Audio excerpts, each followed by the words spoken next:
Mommy Blogger here, and I was gonna test out this product today.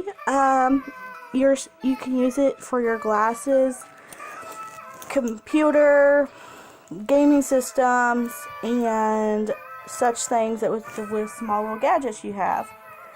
I found out the other night when my husband was trying it out. He said that these little screw things right here, they bend easily, and you can't unscrew stuff.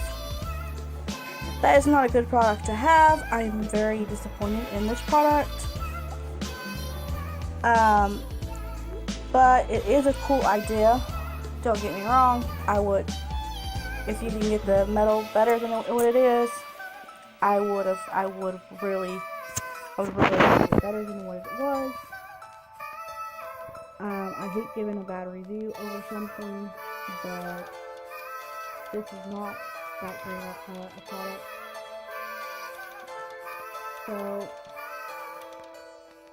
I don't recommend it.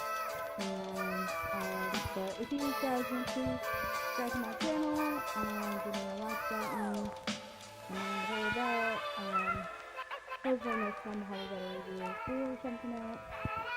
This was thing. You guys have a great night.